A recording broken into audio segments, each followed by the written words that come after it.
प्राकृतिक रूप से आई हुई और आत्म सम्मोहन भी निद्रा है प्रत्न से लाई हुई, इतना ही फर्क है। हिप्नोसिस में हिप्नोस का मतलब भी नींद होता है। हिप्नोसिस का मतलब ही होता है तंद्रा, उसका मतलब होता है सम्मोहन। एक तो ऐसी नींद है जो अपने आप आ जाती है और एक ऐसी नींद है जो कल्टीवेट करनी पड़ती, लानी पड़ती। अगर किसी को नींद ना आती हो तो फिर उसको लाने के लिए कुछ करना पड़ेगा। तब एक आदमी अगर लेट के ये सोचे कि नींद आ रही है, नींद आ रही है, नींद आ रही है, मैं सो रहा हूं, मैं सो रहा हूं, मैं सो रहा हूं, तो ये भाव उसके प्राणों में घूम जाए, घूम जाए, घूम जाए, उसका मन पकड़ ले कि मैं सो रहा हूं, नींद आ रही, तो शरीर उसी तरह का व्यवहार करना शुरू कर देगा। क्योंकि शरीर कहेगा कि नींद आ रही तो अब शिथिल हो जाओ, नींद आ रही है तो श्वासें कहेंगी अब शिथिल हो जाओ, नींद आ रही है तो मन कहेगा कि अब चुप हो जाओ। नींद आ रही है इसकी वातावरण पैदा अगर कर दिया जाए भीतर, तो शरीर उसी तरह व्यवहार करने लगेगा। शरीर को इससे कोई मतलब नहीं है। शरीर तो बहुत आज्ञाकारी है। अगर आपको रोज 11 बजे भूख लगती है, रोज आप खाना खाते हैं 11 बजे, और आज घड़ी में चाबी नहीं भर पाए हैं और घड़ी रात में ही 11 बजे रुक गई है और अभी सुबह के 8 ही बजे, और आपने देखी घड़ी और देखा कि 11 बज गए, एकदम पेट कहेगा भूख लगाई। अभी 11 बजे नहीं, अभी 3 घंटे हैं बजने में, लेकिन घड़ी कह रही 11 बज गए। पेट एकदम से खबर कर देगा कि भूख लगाई है, क्योंकि पेट का तो यांत्रिक व्यवस्था है। 11 बजे रोज भूख लगती है तो 11 बज गए तो भूख लगाई है, पेट खबर, पेट बिल्कुल खबर कर देगा कि भूख लगाई।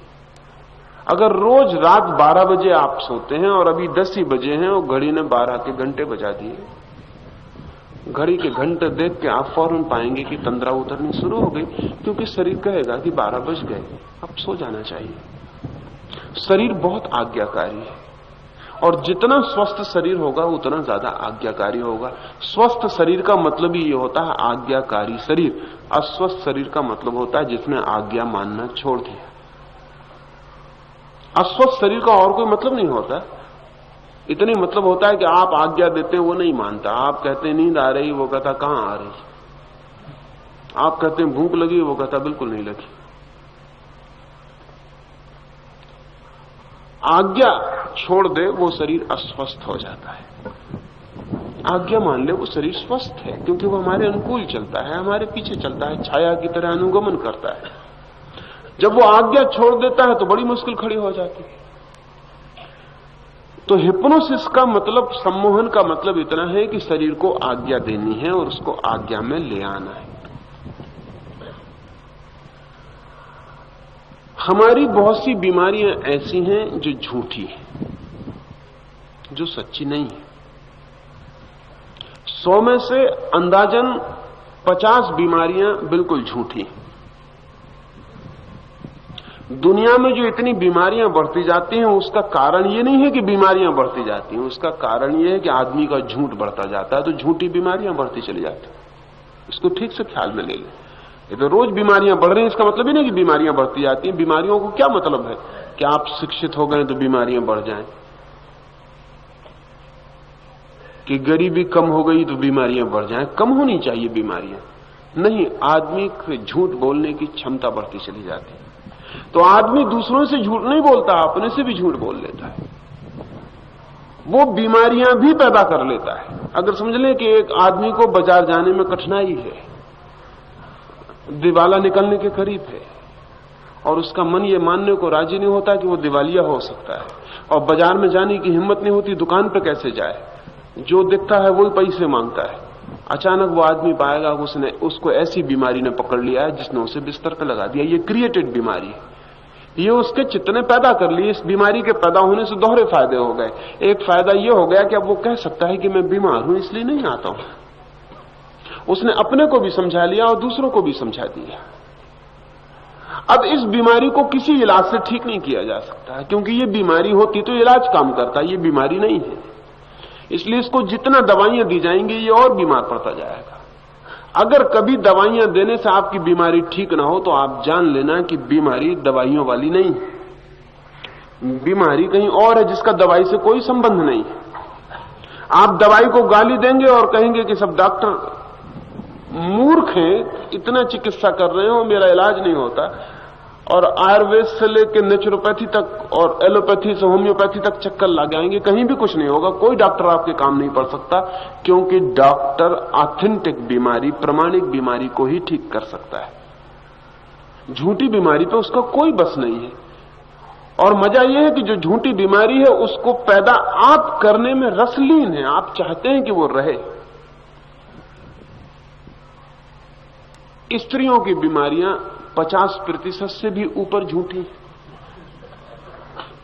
क्योंकि स्त्रियों को बचपन से एक नुस्खा पता चल गया है कि जब वो बीमार होती हैं तभी प्रेम मिलता है, और कभी प्रेम मिलता ही नहीं। जब बीमार होती हैं तब पति दफ्तर छोड़ के उनके पास कुर्सी लगा के बैठ जाता है, मन में कितनी गालियां देता हो लेकिन बैठता है। और पति को जब भी उन्हें बिस्तर के पास बिठा रखना हो तब उनका बीमार हो जाना एकदम जरूरी है।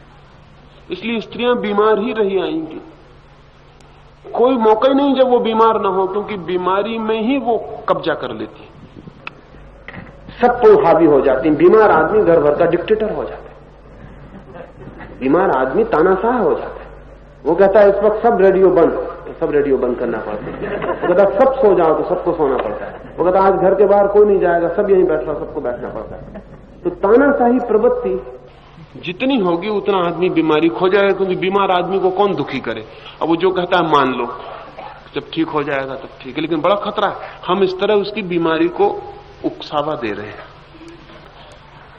अच्छा है कि पत्नी जब स्वस्थ हो तब पति पास बैठे, ये समझ में आता है। बीमार हो तब तो कृपा करके दफ्तर चला जाए, क्योंकि उसकी बीमारी को उकसावा ना दे। महंगा है ये। बच्चा जब बीमार पड़े तो मां को उसकी बहुत फिक्र नहीं करनी चाहिए, नहीं तो बच्चा जिंदगी भर जब भी फिक्र चाहेगा तभी बीमार पड़ेगा। जब बच्चा बीमार पड़े तब उसकी फिक्र कम कर देनी चाहिए एकदम, ताकि बीमारी और प्रेम में संबंध न जुड़ पाए, एसोसिएशन ना हो पाए। यानी बच्चों को ऐसा ना लगे कि जब मैं बीमार होता हूं तब मां को मेरे पैर दबाने पड़ते हैं, सिर दबाना पड़ता है। जब बच्चा खुश हो, प्रसन्न हो, तब उसके पैर दबाओ, सिर दबाओ, ताकि खुशी से प्रेम का संबंध जुड़े। हमने दुख से प्रेम का संबंध जोड़ा हुआ, जो बहुत खतरनाक है। तब उसका मतलब यह कि जब भी प्रेम की कमी होगी तब दुख बुलाओ, तो दुख आएगा तो प्रेम भी पीछे से आएगा। इसलिए जिनको भी प्रेम कम हो जाएगा वो बीमार हो जाएंगे, क्योंकि बीमारी से उनको फिर प्रेम मिलता है, लेकिन बीमारी से कभी प्रेम नहीं मिलता। ध्यान रहे, बीमारी से दया मिलती है, और दया बहुत अपमानजनक है, प्रेम बात और है, लेकिन वो हमारे ख्याल में नहीं है। तो मैं आपसे ये कह रहा हूं कि शरीर तो हमारे सुझाव पकड़ लेता है। अगर हमें बीमार होना तो बेचारा शरीर बीमार हो जाता है।